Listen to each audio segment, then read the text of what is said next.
শিলিগুড়িতে রাহুলের কর্মসূচিতে জটিলতা, কারণ 28শে জানুয়ারি শিলিগুড়িতে ন্যায় যাত্রা। শিলিগুড়িতে রাহুলের সভায় না পুলিশের, শিলিগুড়িতে রাহুলের সভায় না পুলিশের। 28শে জানুয়ারি শিলিগুড়িতে রাহুলের ন্যায় যাত্রা। সরাসরি চলে যাব, ইরন রায়বর্মন রয়েছে আমার সঙ্গে, ইরনের সঙ্গে কথা বলবো।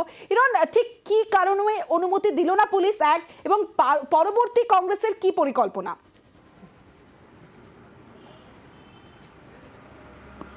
হ্যাঁ দেখো, মূলত যে সূচি ঘোষণা করা হয়েছিল তাতে রাহুল গান্ধীর পশ্চিমবঙ্গে ন্যায় যাত্রার কর্মসূচি 28 তারিখ ছিল হচ্ছে প্রথমে জলপাইগুড়ি, তারপর শিলিগুড়িতে থানা মোড় থেকে হিলকাট রোড ধরে ন্যায় যাত্রা এয়ারভিউ মোড় থেকে বিহার মোড়ের দিকে যাওয়ার কথা এবং সেখান থেকে নকশালবাড়ি বিধানসভার ক্ষেত্রে দিকে যাওয়ার কথা। এই যে শিলিগুড়ি মহকুমার অঞ্চলের যে রাস্তা, তার র্যালি পাশাপাশি সবার জন্য কিন্তু আবেদন করা ছিল।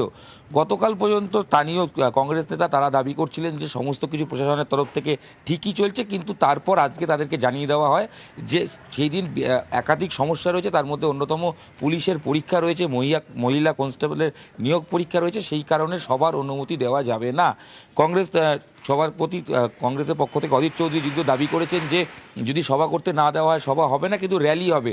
যদিও জেলার সভাপতি কংগ্রেসের শঙ্কর মালাকার, তার দাবি র্যালিরও অনুমতি এখনও এসে পৌঁছয়নি, তবে র্যালির অনুমতি তারা পাক বা না পাক তারা র্যালি করবেন এবং যে সূচি অনুযায়ী র্যালি রয়েছে সেটা করবেন। এবং বিকল্পভাবে কংগ্রেসের পক্ষ থেকে যেটা প্রশাসনকে বলা হচ্ছে যে যদি এমন একটা কোনো জায়গা দেওয়া হয় যে নির্দিষ্ট, সেখানে রাহুল গান্ধী যেখানে মঞ্চে দাঁড়িয়ে কোনো বক্তব্য রাখতে পারেন বা পাবলিক অ্যাড্রেস করতে পারেন। শেষ পর্যন্ত এই অনুমতি পাবে কি পাবে না তা নিয়ে এখন পর্যন্ত রাত 9:30 বেজে গেছে, তার কোনো সমাধান নেই। আগামী হাতে 2 দিন রয়েছে ঠিকই, কিন্তু কংগ্রেসের পক্ষ থেকে যেটা মনে করা হচ্ছে যদি সভা করার অনুমতি না দেওয়া হয় তা সেক্ষেত্রে তারা র্যালি করবেন। কারণ যদিও র্যালি করার ক্ষেত্রেও কিন্তু ন্যূনতম পারমিশন একটা প্রয়োজন পড়ে, কারণ র্যালিতে কটা গাড়ি থাকছে, সেক্ষেত্রে কোনো মিউজিক থাকছে কিনা বা সেক্ষেত্রে মাইক ব্যবহার হচ্ছে কিনা, একাধিক বিষয় রয়েছে। তো কংগ্রেসের পক্ষ থেকে 22 তারিখ চিঠি দিয়ে প্রশাসনের পক্ষ থেকে আবেদন করা হয়েছিল, সেই চিঠি আমরা ইতিমধ্যেই পেয়েছি, কিন্তু তারপরে পুলিশের প্রশাসনের পক্ষ থেকে জানানো হয়েছিল যে আমরা জানাচ্ছি, কিন্তু আজকে তাদেরকে বলা হয়েছে যে কোনো মতেই অনুমতি দেওয়া যাচ্ছে না।